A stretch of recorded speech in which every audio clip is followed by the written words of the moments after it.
দেওয়ার জন্য উপস্থিত হওয়াটাই হলো আমার দায়িত্ব ছিল আজকে। তো আপনারা সকলেই একটু নীরব হয়ে কথা শুনেন।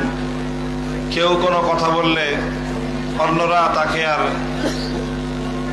চুপ করার জন্য বলবেন না। কোনো দিকে কোনো আওয়াজ হলেও আপনারা সেদিকে তাকাবেন না। আমি আমার যতক্ষণ কথা বলবো কথা অব্যাহত রাখবো। ডানে বামে কোনো সমস্যা হলে কর্তৃপক্ষ সেই সমস্যার সমাধান করার উদ্যোগ নেবেন। আমি আপনাদের সম্মুখে কোরআনে পাকের একটি আয়াত তেলাওয়াত করেছি। আল্লাহ পাক রব্বুল আলামিন এখানে দুনিয়া এবং আখিরাতের সকল দুশ্চিন্তা মুক্তির একটা পয়গাম দিয়েছেন। আল্লাহ বলেছেন লা খাউফুন আলাইহিম ওয়ালা হুম ইয়াহজানুন, যে কিছু মানুষের ভয়ের কোনো কারণ নাই এবং তাদের কোনো দুশ্চিন্তার কারণ নাই। এবং অন্য আয়াতের মধ্যে আল্লাহ বলেছেন তাতানাজ্জালু আলাইহিমুল মালাইকাতু আল্লা তাখাফু ওয়ালা তাহজানু ওয়া আবশিরু বিল জান্নাতিল্লাতী কুনতুম তুআদুন। যে এক শ্রেণীর মানুষের নিকট আল্লাহর পক্ষ থেকে নূরানী ফেরেশতারা এসে হাজির হয়ে যায় এবং এটা হয় মানুষের জীবদ্দশায়, দুনিয়াতে থাকতেই। যখন মানুষ মৃত্যুর মুখে পতিত হয়, সেই মৃত্যুর আগ মুহূর্তে এক শ্রেণীর মানুষের কাছে আল্লাহর পক্ষ থেকে ফেরেশতাদের একদল হাজির হয়। হাজির হয়ে লোকটার সঙ্গে দেখা করে, সাক্ষাৎ করে এবং তারা তাকে কিছু কথা বলে। সেই কথার মধ্যে প্রথম থাকে যে মৃত ব্যক্তির জন্য তারা একটা অভয়ের বাণী শোনায়। ভয়ের কোনো কারণ নাই, চিন্তার কোনো কারণ নাই। এবং আরেকটা সুসংবাদ দেয় যে তোমার জন্য আল্লাহর পক্ষ থেকে আমরা বেহেশতের, জান্নাতের সুসংবাদ বহন করে এনেছি। একটা হলো বলে যে তোমার কোনো ভয় নাই, মৃত্যুর আযাব হবে না, কবরের মধ্যে সমস্যা হবে না, হাসরে তোমার কষ্ট হবে না, পুলসিরাত পার হতে তোমাকে বেগ পেতে হবে না, তুমি একেবারে পুলসিরাত পার হয়ে জান্নাত পর্যন্ত গিয়ে পৌঁছতে পারবা। এইরকম একটা সুসংবাদ নিয়ে একদল মানুষের কাছে ফেরেশতারা আগমন করে। কোথায়? এই দুনিয়াতেই আসে। তবে এমন সময় আসে যখন ওই মানুষের মৃত্যুর একেবারে সময় ঘনিয়ে আসে।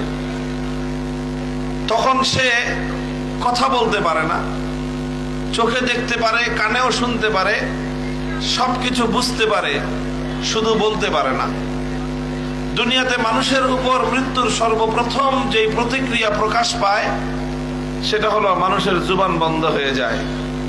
তখনও মানুষ দেখে, শুনে এবং বুঝতে পারে। ফেরেশতারা এসে তার সঙ্গে কথা বলতে থাকে, সে শুনতে পায়। ফেরেশতাদেরকে তারা দেখতে পায় এবং ফেরেশতারা যে তাকে অভয় বাণী দিচ্ছে, শুভ সংবাদ দিচ্ছে, এটাও সে বুঝতে পারে। কিন্তু সে বলার ক্ষমতা তখন হারিয়ে ফেলে। আল্লাহ পাক রব্বুল আলামিন এটা করেন এই জন্য যাতে সে দুনিয়ার মানুষের কাছে বলতে না পারে যে আমার কাছে ফেরেশতারা আসছে। কারণ দুনিয়ার মানুষের কাছে এটা বলে দিলে তাহলে ঈমান বিল গায়েব, না দেখে যে বিশ্বাস করার যে ঈমান, সেই ঈমান আর মানুষের থাকবে না। কারণ মানুষ শুনে ফেললো মৃত ব্যক্তির কাছ থেকে। এই জন্য আল্লাহ পাক রব্বুল আলামিন এই ব্যবস্থাটা করেছেন। আপনারা আমার কথা বুঝতেছেন? তাহলে কি বললাম? যে কিছু মানুষের কাছে মৃত্যুর আগে একদল ফেরেশতা এসে হাজির হয় এবং সেই মানুষকে তারা অভয় বাণী দেয় এবং তাদেরকে শুভ সংবাদ দান করে। তখনও মানুষ দুনিয়াতেই থাকে, মৃত্যুর আগেই এই ঘটনাটা ঘটে। কাজেই দেখবেন কিছু মানুষ মৃত্যুর সময় তারা হাসতে থাকে, তাদের চেহারার মধ্যে একটা আনন্দের ভাব ফুটে ওঠে। কেন ফুটে? কেন তারা হাসে? কেন তারা আনন্দিত হয়? কারণ তাদের কাছে আল্লাহর পক্ষ থেকে ফেরেশতারা এই ধরনের সুসংবাদ যখন পাঠায় দেন আল্লাহর পক্ষ থেকে, ফেরেশতারা যখন এই শুভ সংবাদ নিয়ে আগমন করে, তখন সেই মানুষের আর কোনো দুশ্চিন্তা থাকে না, তার আর কোনো টেনশন থাকে না, বরং সে দুনিয়া থেকে জান্নাতে যাওয়ার জন্য অস্থির হয়ে যায়। আর ফেরেশতাদেরকে বলতে থাকে, আমাকে আর তোমরা দেরি করায়ও না, তাড়াতাড়ি নিয়ে যাও, দুনিয়া অনেক কষ্টের জায়গা, আমি ওই বেহেশতের মধ্যে গিয়ে থাকতে চাই। তো এইরকম একটা সুসংবাদ আমাদের দরকার আছে না নাই? আমরা চাই কিনা? কারা কারা চান হাত উঠান দেখি। আল্লাহ পাক কবুল করেন। তবে এই সুসংবাদ সকলে পাবে না, এই সৌভাগ্য সবার কপালে জুটবে না। এই অবিসংবাদিত মহান ভাগ্য যেই মানুষদের কপালে জুটবে, আল্লাহ পাক রব্বুল আলামিন তাদের পরিচয় কোরআনে পাকের মধ্যে তুলে ধরেছেন। তাদের পরিচয়ের মধ্যে আল্লাহ পাক তাদের দুটি বৈশিষ্ট্যের কথা বলেছেন। কয়টা বৈশিষ্ট্য? জোরে বলেন, কয়টা বৈশিষ্ট্য?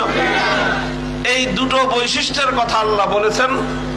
এই দুটো বৈশিষ্ট্য হাসিল করতে পারলে, অর্জন করতে পারলে আল্লাহর পক্ষ থেকে ওয়াদা আর প্রতিশ্রুতি রয়েছে যে তুমি মৃত্যুর আগেই তোমার কাছে আমি আল্লাহর পক্ষ থেকে নুরানি ফেরেশতার দল এসে তোমাকে স্বাগত জানিয়ে, তোমাকে ওয়েলকাম করে, তোমাকে ইস্তেকবাল করে আমার কাছে নিয়ে আসবে। আল্লাহ আমাদের পুরা মজমাকে এই সৌভাগ্য দান করুন। কিন্তু এই সৌভাগ্য পেতে হলে দুটো বৈশিষ্ট্য অর্জন করতে হবে। কয়টা? এক নম্বর বৈশিষ্ট্য হলো আল্লাযীনা ক্বালু রাব্বুনাল্লাহ। এই আপনি এই জায়গাটা এরকম করতেছেন কেন? হ্যাঁ, শুনেন শুনেন শুনেন, এদিকে তাই বসেন, এদিকে বসেন, এদিকে শুনেন, আপনারা শুনেন এদিকে। আপনারা এখান থেকে কাউকে যদি কিছু করতে হয়, নীরবে উঠে এসে একদম নাক বরাবর একটা ঘুষি মারবেন, কোনো কথা বলবেন না, এই ঠিক বলবেন না, নীরবে নিঃশব্দে কাজ হবে। বুঝতে পারছেন? যার কারণে ডিস্টার্ব হইতেছে ওরা এসে কি করবেন, একটা ঘুষি মারবেন, কিন্তু কোনো কি করবেন না, শব্দ করবেন না, খবরদার, ঠিক আছে? কোনো আওয়াজ করবেন না। যার সমস্যা করে এর ধরে নিয়ে একেবারে পুকুরের মধ্যে ফেলা দিবেন, কোনো আওয়াজ করবেন না। আর যদি আওয়াজ করেন তাহলে কিন্তু আমি বয়ান শেষ করে চলে যাব। এখান থেকে একটা আওয়াজ যদি হয়, আর ইন্নাল্লাযীনা ক্বালু রাব্বুনাল্লাহু সুম্মা ইসতাকামু, এক নম্বর বৈশিষ্ট্য ওই মহান সৌভাগ্য অর্জন করার জন্য, সেটা হলো আল্লাযীনা ক্বালু রাব্বুনাল্লাহ, যারা স্পষ্ট ভাষায় এই ঘোষণা দিবে যে আমাদের রব হলো কে? চিৎকার করে বলেন, রব কে? আল্লাযীনা ক্বালু রাব্বুনাল্লাহ, যারা বলবে আমাদের রব হলো আল্লাহ। আল্লাহকে রব হিসেবে মানতে হবে, আল্লাহকে রব হিসেবে বিশ্বাস করতে হবে, এবং আল্লাহকে রব বলে ঘোষণা করতে হবে। আল্লাহকে রব বলে ঘোষণা করার অর্থটা কি? সহজ বিষয়। আমরা সকলে মনে করতেছি যে আমরা তো সবাই রব হিসেবে কাকেই মানি? আল্লাহকেই মানি। কিন্তু আসলে একটু যাচাই করে দেখলে বোঝা যাবে যে আমরা কয়জন আল্লাহকে রব বলে মানি আর কারা কারা মানি না। এই জন্য আল্লাহকে রব মানার অর্থ কি এটা আমি বলবো আপনাদের কাছে। এখন আমরা তো সকলে আল্লাহকে রব মানি, তাই না? বলেন, আমাদের রব কে? এটা বুঝে বলছেন? না, না বুঝে বলছেন, না বুঝে বলছেন। এখন ইনশাআল্লাহ আমি বলার পরে আবার বলবো আমাদের রব কে, তখন বলবেন বুঝে।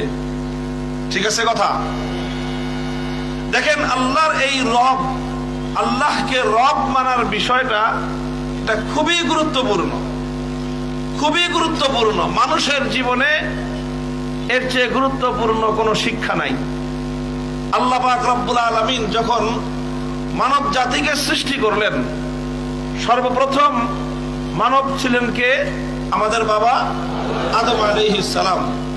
আদম আলাইহিস সালামকে সৃষ্টি করার পরে আল্লাহ পাক বাবা আদমের পিঠ থেকে কিয়ামত পর্যন্ত যত আদম সন্তান জন্ম নিবে, সৃষ্টি হবে, তাদের সকলকে আল্লাহ পাক বাবা আদমের পিঠ থেকে বের করছেন। জানেন আপনি এই কথাটা? এটা শুনেন নাই? তাদের সকলকে পিঠ থেকে বের করে সব মানব সন্তানকে একত্রিত করেছেন। মানুষের আকার ছিল তখন এক একটা গুড়ি পিঁপড়ার সমান। কিসের সমান? গুড়ি পিঁপড়া বুঝেন? পিঁপড়ার তো অনেক সাইজ আছে, একেবারে ছোট্ট যেই সাইজটা, এক একটা মানুষ ছিল এক একটা গুড়া পিঁপড়ার মতো। এই সব মানুষগুলোকে আল্লাহ পাক একত্রিত করে তাদেরকে আল্লাহ একটা সবক পড়ালেন। কি পড়ালেন? এই যে এখন আমি আপনাদের কাছে আলোচনা করতেছি, এই আলোচনা কি শুধু শোনার জন্য না শিখার জন্য? এটা হলো সবক। তো সেখানে সবক পড়িয়েছেন কে? কাদেরকে? সমস্ত মানব সন্তান, সমস্ত আদম সন্তান। আমি ছিলাম, আপনি ছিলেন, আমাদের বাপদাদারা ছিল, আমাদের সন্তান সন্ততিরা ছিল। কিয়ামত পর্যন্ত যত আদম সন্তান দুনিয়াতে জন্ম নিবে সকলেই সেই সবকে উপস্থিত ছিল। সেই সবকে টিচার ছিলেন, শিক্ষক ছিলেন স্বয়ং আল্লাহ, আর শিক্ষার্থী ছাত্র ছিল সমস্ত মানব সন্তান। আল্লাহ পাক সেখানে কি শিক্ষা দিলেন বললেন, وَإِذْ أَخَذَ رَبُّكَ مِنْ بَنِي آدَمَ مِنْ ظُهُورِهِمْ ذُرِّيَّتَهُمْ وَأَشْهَدَهُمْ عَلَى أَنفُسِهِمْ أَلَسْتُ بِرَبِّكُمْ قَالُوا بَلَى। আল্লাহ বলতেছেন, স্মরণ করো ওই সময়ের কথা যখন আল্লাহ পাক রব্বুল আলামিন আদম আলাইহিস সালামের পিঠ থেকে তার সকল সন্তানগুলোকে আল্লাহ বের করলেন। সকল সন্তানগুলোকে আল্লাহ বাবা আদমের পৃষ্ঠদেশ থেকে বের করে তাদের সকলকে একত্রিত করে আল্লাহ পাক একটা কথা জিজ্ঞাসা করলেন, আলাস্তু বিরাব্বিকুম, হে আদম সন্তানরা, তোমরা আমার প্রশ্নের জবাব দাও, আমি কি তোমাদের রব নই? তখন সব আদম সন্তান এক কণ্ঠে এক বাক্যে সকলের সম্মিলিতভাবে একটাই আওয়াজ দিয়েছিল, ক্বালু বালা, নিশ্চয় নিশ্চয় হে আল্লাহ, আপনি কেবলমাত্র আমাদের রব। এটা একটা শিক্ষা ছিল। মানুষকে আল্লাহ শিক্ষাটা দিলেন যে রব মানতে হবে কাকে? আল্লাহকে। ওই শিক্ষাটা, সবকটা পড়ায় আল্লাহ দুনিয়াতে মানুষকে পাঠিয়ে দিয়েছেন। মানুষকে পাঠিয়ে দিয়েছেন, পাঠিয়ে দিয়ে মানুষ যেন ওই শিক্ষা, ওই সবকটা যেন ভুলে না যায়, এই জন্য আল্লাহ পাক রব্বুল আলামিন অনেক ব্যবস্থা করেছেন। প্রতিনিয়ত, প্রতি মুহূর্তে আল্লাহ সেই রুহের জগতের সেই সবকটাকে মনে করায় দিচ্ছেন আমাদেরকে। শুধু আমাদের কথাই বলি যে আমাদেরকে ওই সবকটা মনে করায় দেওয়ার জন্য আল্লাহ পাক কোরআন নাজিল করেছেন। এই জন্য কোরআনে পাকের মধ্যে সর্বপ্রথম যেই সূরাটা শুরু হয় সেই সূরাটার নাম কি বলেন তো? সূরাতুল ফাতিহা। যেই সূরা দিয়ে কোরআন শুরু হয়, কোন সূরা? সূরাতুল ফাতিহার প্রথম আয়াত কি? আলহামদুলিল্লাহি রাব্বিল আলামিন। গোটা এই জগৎ সমূহের একমাত্র রবকে স্মরণ করায় দিয়ে শুরু করলেন কোরআন। 114 খানা সূরা নাজিল হলো। যখন কোরআনে পাক সমাপ্ত হয়, সর্বশেষ যেই সূরার মাধ্যমে আল্লাহ পাক রব্বুল আলামিন কোরআন খতম করলেন, কোরআন সমাপ্ত হলো, শেষ সূরার মধ্যে আমাকে আর আপনাকে সবক পড়ানো হচ্ছে, কুল আউযু বিরাব্বিন নাস, মানুষের একমাত্র রবকে। তবে কোরআনের শুরুতেও রবের কথা আল্লাহ, কোরআনের শেষেও রবের কথা আল্লাহ। শুধু এখানেই শেষ নয়, প্রতিদিন আমরা কয় ওয়াক্ত নামাজ পড়ি? 5 ওয়াক্ত নামাজে মোট কত রাকাত নামাজ পড়া হয় জানেন? 32 রাকাত নামাজ। কয় রাকাত? 32 রাকাত। কিভাবে 32 রাকাত? ফরজ আর সুন্নতে মুআক্কাদা মিলায়ে। ফজরে 2 4 রাকাত, যোহরে 10 রাকাত, কত হলো? 14 রাকাত। আসরে 4 রাকাত, কত হলো? 18 রাকাত। মাগরিবে 5 রাকাত, কত হলো? 23 রাকাত। আর এশার সময় 4 আর 2 6 আর 3 9, কত হলো? 32 রাকাত নামাজ। 32 রাকাত নামাজে সূরা ফাতিহা পড়তে হয় কয়বার? কয়বার বলেন? তাহলে 32 বার আমরা বলি আমাদের এবং পুরা কায়নাতের রবকে আল্লাহ। তাহলে 32 বার কমপক্ষে প্রতিদিন একজন মুমিনকে